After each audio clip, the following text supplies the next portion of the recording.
हाय दोस्तों, आप सभी को नमस्ते। उम्मीद करती हूँ आप सब ठीक होंगे।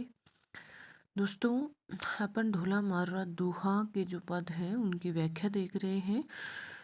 तो उसी क्रम में अगला दोहा है, पंथी एक संदेश डहु लग ढोलई बेचाय, धन कमलाणी कमलनी सूरज उगई आए। देखिए, इसके अंतर्गत कमलनी का मतलब है कमल, लीनी कमल का जो पुष्प कमलिनी है। सूरज का मतलब सूर्य, उगई का मतलब उदित हो गया है। दोस्तों, प्रसंग रूप में अगर देखा जाए तो इसमें कहा जाएगा कि यह दोहा डोला मारा दोहा से उद्धृत है।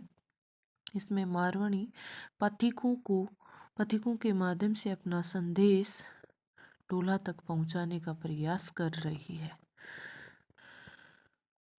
तो अब इसमें कह रही है क्या कि पंथी एक संदेश रहे फतिक, मेरा एक संदेश मेरे ढोला तक तुम पहुंचाना।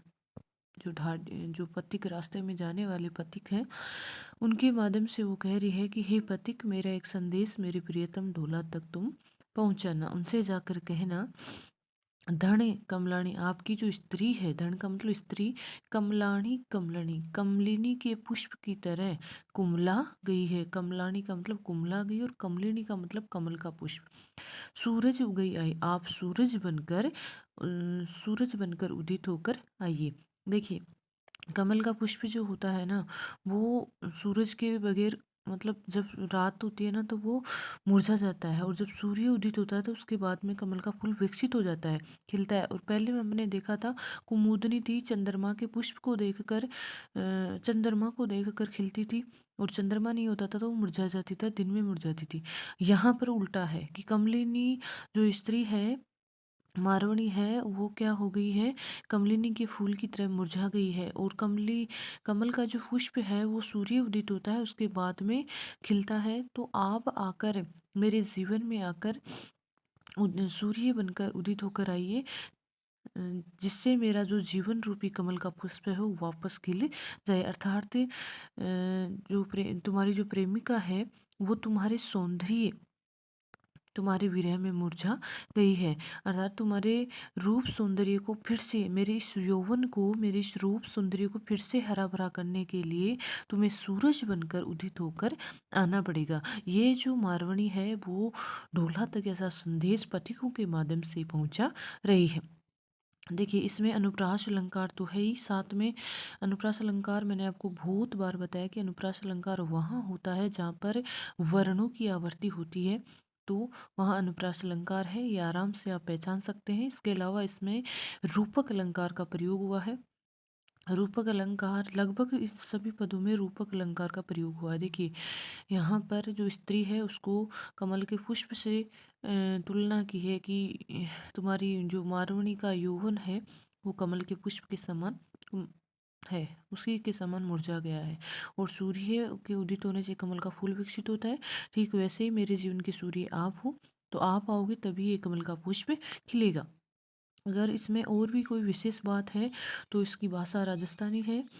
और ढोला मारवा दोहा जो है एक लौकिक काव्य है, जातीय काव्य है। इसके अलावा अगर श्रृंगार देखा जाए तो इसमें विरह वियोग श्रृंगार रस है। श्रृंगार रस के दो भेद होते हैं, एक तो संयोग और एक वियोग, तो इसमें वियोग श्रृंगार रस होता है। और पंथी, एक अगला पद देखो, पंथी एक संदेश डहु लग डोले भेजा, हे फतिक, मेरा एक संदेश मेरे प्रियतम डोला तक तुम पहुंचा देना। उन्हें कहना, जोवन, जोवन क्या, यौवन, खीर समुद्र होई, रतन जय काढ़ई आई। यहाँ पर कह रही है खीर समुद्र का मतलब क्षीर सागर, जो खारा पानी होता है जिस सागर में, वो काढ़ई का मतलब होता है निकालना। देखिए, जो ये दुआ है, प्रसंग में देखा जाए तो डोला मरा दुआ से उद्धृत है। इसमें मारुनी अपना संदेश ढाडियों के माध्यम से अपने प्रियतम ढोला तक पहुंचा रही है। वो क्या कह रही है, मारुनी जो है वो अपने मनोभाव जो है उनको प्रकट कर रही है। वो कह रही है, पति, मेरा एक संदेश मेरे ढोला तक तुम पहुंचा देना।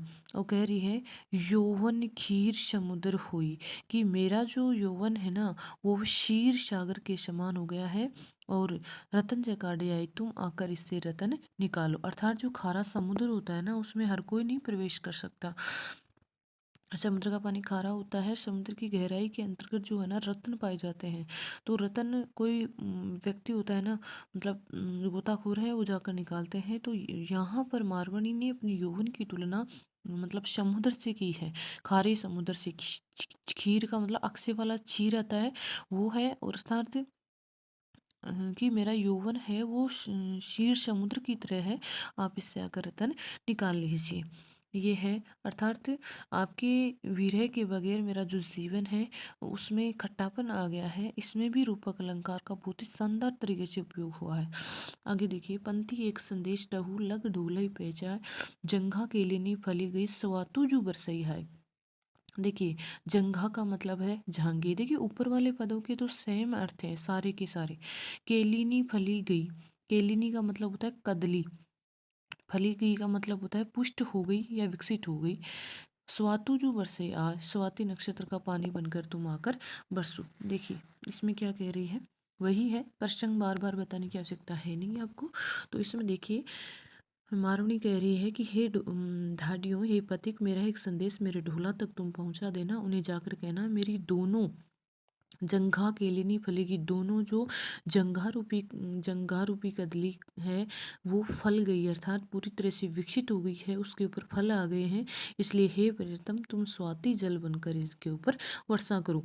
अर्थात जो जांग है अपने, उन्होंने केले के जो पौधा होता है उसके समान बताया है। केला का पौधा जब पूरी तरह से तैयार हो जाता है और उसके ऊपर जो स्वाति नक्षत्र में पड़ने वाला पानी की बूंदें पड़ती है ना, तो वो उसका जो फल है ना वो मीठा हो जाता है। यहाँ पर वही बात है कि मेरी जो झंगा है ना वो किसके समान विकसित हो गई है, केली केले के पौधे की तरह मेरी दोनों जंघाएं पुष्ट हो गई हैं, फल गई हैं, अर्थात विकसित हो गई हैं।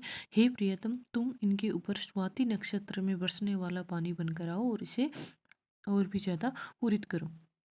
अगला पद है झनपंथी एक संदेश दहु लग डोलही पहचाय, सावज संबल तोड़ सेहु बेसासन ने आ जाई। देखिए हे पथिक, मेरा एक संदेश मेरे प्रियतम डोला तक तुम पहुंचाना। उन्हें जाकर कहना कि साभल समझ तोड़ से, यहाँ पर यौवन को एक हिंसक पशु के समान बताया है कि जो यौवन है सावज का मतलब होता है हिंसक पशु, और संभल मतलब संभल नहीं रहा है, तोड़ से तोड़ रहा है, बेशासन ही न जाई, अर्थात विश्वासने का मतलब विश्वास दिलाकर शांत करना। कि मेरा जो यौवन है वो एक हिंसक पशु की तरह संभल तोड़कर मतलब सांकल तोड़कर अब बेचैन हो रहा है। संभल का मतलब होगा सांकल। कि मेरा सामज का मतलब हिंसक पशु, संबल का मतलब सांकल। कि मेरा जो यौवन रूपी हिंसक पशु है वो अब सांकल तोड़कर भाग रहा है, अर्थात उसमें किसी प्रकार का धैर्य नहीं है, वो दूर जा रहा है। बेसन आप किसी प्रकार का दिला, बेसासने का मतलब आप विश्वास दिलाकर इसे शांत कीजिए, अर्थात तुम शीघ्रता से आ जाओ, क्योंकि अब इसे दिलासा देकर किसी प्रकार से शांत नहीं किया जा सकता है। यहाँ पर लास्ट में बहुत ही शानदार मारवणी ने बताया है, डोला मारो दुहा, ये जो है कि मेरा जो यौवन है वो एक हिंसक पशु की तरह सांकल तोड़कर भाग रहा है, आप आकर इसका इसको विश्वास दिलाकर शांत नहीं किया जा सकता, नहीं जाए विश्वास दिलाकर शांत नहीं किया जा सकता, इसलिए अब आपको आना ही पड़ेगा। इसमें भी अनुप्रास अलंकार है, रूपक अलंकार है, और विरह वेदना का इसमें वर्णन हुआ है। और देखा जाए तो भाषा इसकी राजस्थानी है, इसमें वियोग श्रृंगार रस है, इसमें मारवणी की विरह वेदना का वर्णन किया गया है। और भी दोस्तों, अगर आप पूरे पाठ जो पद थे वो मैंने पूरे पद आपकी व्याख्या बता दी है। उम्मीद करती हूँ आपको समझ में आ रहा होगा। और ये जो वीडियो जो घर रहती हैं लड़कियाँ कॉलेज में नहीं जा पाती हैं उनके लिए बहुत ही यूज़फुल है। प्लीज़ आगे से आगे लाइक कीजिए, सब्सक्राइब कीजिए और मनोबल बढ़ाते रहिए, ताकि मैं और अच्छी अच्छी वीडियो आपके जो व्याख्या हैं उनकी डालती रहूँ, बताती रहूँ। आपकी अपनी बड़ी बहन। धन्यवाद।